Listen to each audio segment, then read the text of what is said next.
Et yo tout le monde, c'est Lightmax et aujourd'hui on se retrouve pour la review du chapitre 8 de Dragon Ball Super qui est sorti récemment au Japon dans le V-Jump du mois.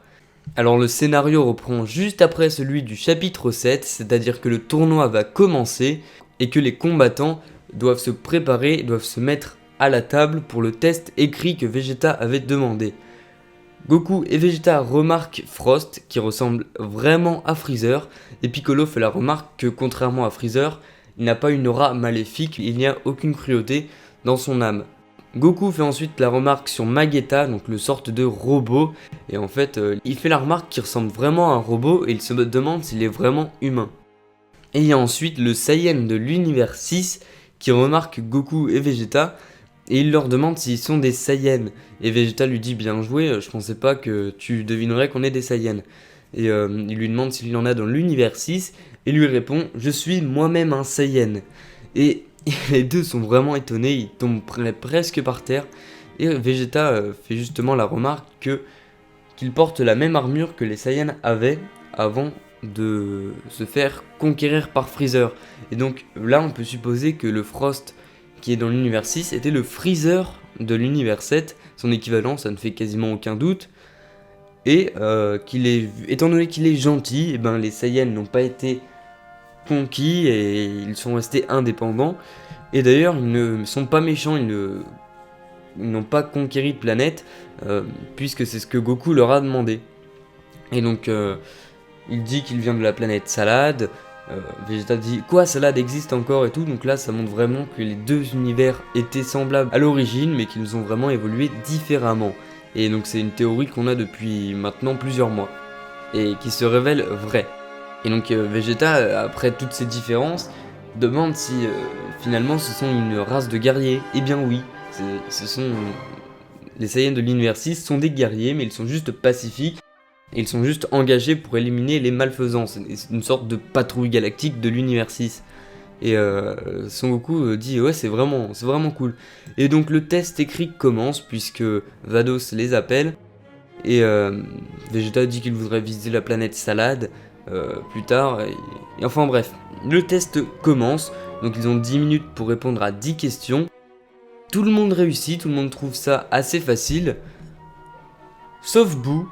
Du moins sauf deux personnes, donc premièrement Boo n'est pas accepté. Boo a échoué au test, c'est le seul qui a échoué, et d'ailleurs ça me fait penser à la théorie d'un abonné qui m'avait fait ça dans une de mes précédentes vidéos, qui avait dit ouais je pense que Boo va échouer au test, et que Gohan va le remplacer, et c'est une théorie que j'approuve, et que je pense que c'est très probable qu'on ait ça, étant donné que dans l'anime Dragon Ball Super, Gohan a pas arrêté de dire oh là là, tout ça c'est de ma faute, je me suis pas entraîné. Et ensuite il demande de l'aide à Piccolo pour qu'il se fasse entraîner. Et donc à mon avis dans le chapitre 7 quand on nous dit qu'il a l'académie sur Terre, moi j'y crois pas trop, il est plutôt en train de s'entraîner. Et peut-être que dans le tournoi, à un moment ils seront vraiment dans la mouise, ils auront vraiment besoin d'aide. Et là Gohan va arriver, il va débarquer. Je pense qu'ils auront pas le droit de le faire, mais qu'ils vont un petit peu s'en fiche des règles, et Champa va les autoriser finalement à ramener Gohan. Et bref, Boo est le seul qui a échoué, et Piccolo lui dit quoi, mais qu'est-ce que t'as fait Boo, t'as même pas réussi à écrire correctement ton nom. Oui bon, je vais pas me foutre de sa gueule, étant donné que ce matin, à l'heure où je tourne cette vidéo, on avait un contrôle de verbes irréguliers en anglais, et que j'ai fait une faute dans mon nom. Enfin j'ai pas fait une faute, mais j'étais en train de parler avec ma voisine. Et donc du coup, dans mon nom de famille, il y a 2 R de suite, il y a une double lettre. Et ben moi j'en ai mis 3. Donc du coup, je suis bien passé pour un con. Enfin bref, c'est pas grave. Et donc, Goku gueule sur Vegeta. Oui, enfin c'était ton idée hein, ce test. C'est de ta faute si Boo peut pas participer. Et il lui dit que lui, s'il avait fait une erreur de plus, il n'aurait pas réussi, parce qu'il a eu 50 et qu'il fallait minimum 50 points pour participer.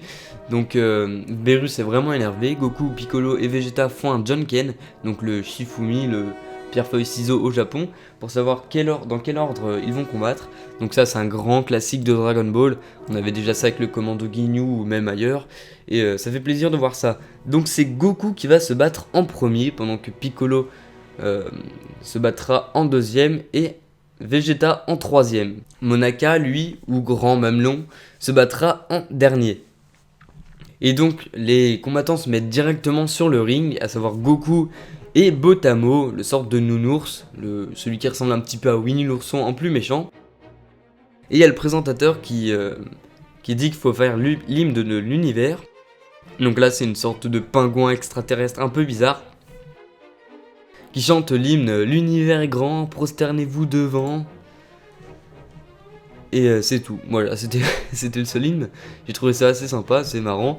Mais bon, c'est con de dire l'univers est grand, alors que justement c'est une bataille entre deux univers. Voilà quoi. Et donc bref, le combat commence enfin. Donc Botamo, le nounours comme j'ai dit, commence très fort. Et il donne déjà plusieurs coups à Goku, du moins Goku les esquive. Il les part, mais il s'en prend finalement un de plein fouet. Un coup de poing, je pense, dans le visage. Et donc Beerus dit à Goku: hey, qu'est-ce que tu fous, ressaisis-toi. Et il lui dit désolé, j'ai trop mangé avant, il faudrait que je m'échauffe. Donc Goku fait son échauffement, il court sur le terrain, il est vraiment super rapide. Botamo essaie de l'attaquer, il n'y arrive pas. Il lui lance même des lasers, mais Goku les esquive tranquillement. Il joue même pas avec Botamo, je sais même pas s'il remarquait que Botamo l'attaquait. Donc au bout d'un moment, Botamo en a marre. Et Goku fait: ah bah, je suis prêt maintenant. Et donc Botamo, vraiment énervé, fonce une dernière fois, une ultime fois sur Goku. Et il se prend un énorme coup. Du moins un coup qu'on ne voit pas, je sais pas si c'est Laura ou autre. Mais il est stoppé et il est directement mis au sol. Et il refonce encore une fois sur Goku en lui disant: je vais te détruire. Et vous allez voir que Goku ne va pas se laisser faire et qu'il redonne encore un coup. Botamo revient à la charge et Goku lui donne encore un coup, mais vraiment super rapide. Et Krillin dit: je n'arrive pas à voir les mouvements de Goku. Tenshinhan lui répond: c'est probablement des attaques à super haute vitesse. Rien que ça. Et même Vados est étonné de cette rapidité. Donc je pense que c'est dû à l'entraînement dans la salle de l'esprit et du temps qui a duré 3 ans, je le rappelle, avec Vegeta. Et je pense que les deux ont atteint un niveau vraiment très important. Et donc Botamo est vraiment un mal. Et Champa dit qu'il a fait une erreur de calcul et qu'il pensait pas que les combattants de l'univers 7 seraient aussi forts. Mais il lui dit: Botamo réserve encore quelques surprises. Et donc Botamo se relève, il a vraiment un air malsain. Et c'est la fin du chapitre. Donc pour ma part, je pense que Botamo va avoir une transformation. Même si c'est pas une transformation, ça va être une technique ultime. Et je sais pas trop comment prendre la suite de ce combat. Cette première partie de combat était vraiment sympa. Ça m'a bien rappelé les premiers Tenkaichi Budokai. Bon, après c'est un des premiers combats, il faudrait que pour les combats finaux il y ait vraiment de la puissance, comme dans le combat Goku versus Beerus. Parce que dans l'arc Fukkatsu no F, il n'y avait pas une grande sensation de puissance et c'était un petit peu dommage. Et là, bah voilà, déjà qu'ils se battent que sur un ring alors que c'est les meilleurs combattants de l'univers, c'est un peu faible quoi. Et donc, je pense que soit, bah, comme je l'ai dit, Botamo va se métamorphoser, soit qu'il va avoir une nouvelle technique, une technique spéciale. Et donc soit ça va être dévastateur et tout, et Goku va être malmené, mais je pense que justement il va être super fier de sa technique, le mec. Puis qu'en fait il va quand même se faire one shot par Goku, que ça va être un truc ridicule. Et qu'on va pourquoi pas entamer le deuxième combat dès le prochain chapitre, dès le chapitre 9. Et donc le prochain combat ce sera Piccolo, et je pense qu'il va combattre Hit. Je sais pas, c'est une intuition, et je pense que Vegeta combattra Kabe, l'autre Saiyan. Et donc pourquoi pas Monaka affrontera Frost. Mais bon, ça c'est pour plus tard. Et donc voilà, j'ai vraiment adoré ce chapitre. Franchement, les traits du crayon sont toujours aussi beaux. C'est du Toyotaro, mais c'est magnifique. C'est aussi bien que Toriyama. Et franchement, c'est juste magnifique. Et donc avant de terminer cette review, je voudrais vous montrer de nouveaux artworks de Dragon Ball Super, donc des combattants de l'univers 6, mais aussi d'autres artworks, et ils sont vraiment assez sympas, ils sont vraiment stylés. Donc on a tout d'abord un nouvel artwork de Monaka, donc le guerrier le plus puissant qui a affronté Beerus, qui est même plus fort que Goku. Donc je vais vous lire sa description. Le héros dont le nom signifie pointe grandissante, c'est Mamelon. Verrons-nous la véritable forme de celui qui a su rivaliser avec le seigneur Bérus? Donc là c'est certain, mais c'est vraiment certain qu'il aura une transformation. De toute façon, en juger par son apparence, il pourra pas battre Bérus. Donc même si c'est pas le but, il pourra pas avoir la puissance de Bérus.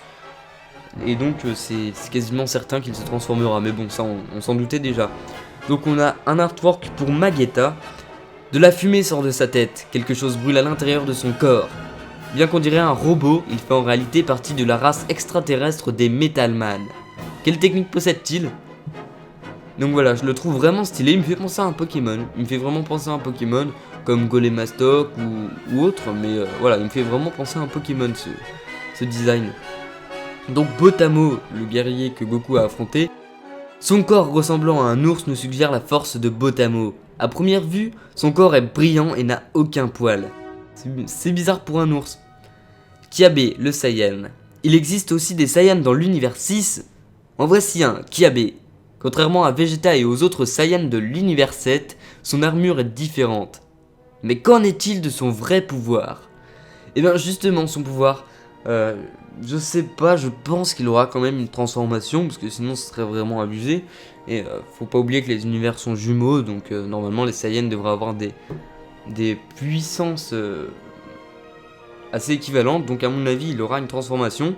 Mais je kifferais que le mec n'ait aucune transformation. Je trouverais ça vraiment, mais vraiment badass. Mais bon, je pense que voilà, faut pas trop en demander. Je pense qu'il aura quand même une transformation. Après, est-ce que ce sera un Super Saiyan God? Est-ce que ce sera un Super Saiyan? Est-ce que ce sera une nouvelle forme? Un mix entre l'Ozaru et le Super Saiyan? Un truc comme ça? On n'en sait rien. Et d'ailleurs, si vous avez des théories à ce sujet, les commentaires sont faits pour ça comme d'habitude. On a ensuite un artwork de Hit, le mec en violet. Donc on nous dit, il a l'air cool, habillé d'un long manteau, mais c'est sans aucun doute un puissant guerrier. Oui, enfin il serait pas là si c'était pas le cas. Même son nom, Hit, laisse deviner sa dangerosité. Donc lui, je sais vraiment pas où le classer, si je peux le considérer comme un Namek, si je peux le considérer comme quelqu'un de la race de Paikwan, ou comme les jumeaux parallèles des démons du froid. Donc les démons du froid, c'est la race de Freezer. Parce que lui, Heat, ça veut dire chaleur en anglais. Et donc voilà, ça pourrait être justement opposé les démons du froid. Mais bon, on a déjà des démons du froid avec Frost, et donc je pense que c'est très peu probable. Et donc justement, on en vient à Frost et son artwork. Hein? C'est sûrement... Tu le supposes, et tu as raison. Il semble cacher quelque chose. Voici l'empereur de l'univers 6. Ce qui signifie que c'est juste sa première forme. Donc voilà, lui aussi il aura des transformations, espérons que ce soit pas les mêmes que celles de Freezer. Et donc voilà, on nous dit très clairement que c'est le Freezer de l'univers 6. Et bon, je l'ai déjà dit dans ma précédente review, j'en ai un peu marre de voir des Arcosiens, enfin des Arcosiens, on sait pas vraiment si c'est des Arcosiens, mais j'en ai marre de voir des guerriers qui ressemblent à Freezer. Je trouve qu'on en a assez bouffé récemment. Et donc je vais tout de suite vous montrer les autres artworks. Donc on a un artwork du vaisseau de Jaco. Bon après on le connaissait déjà dans Jaco the Galactic Patrolman. Mais aussi du cube qui a utilisé la Z-Team pour venir jusqu'au tournoi. On a aussi un artwork de Zuno. Et donc Zuno il semble être dans un vaisseau. Moi je pensais pas qu'il était comme ça.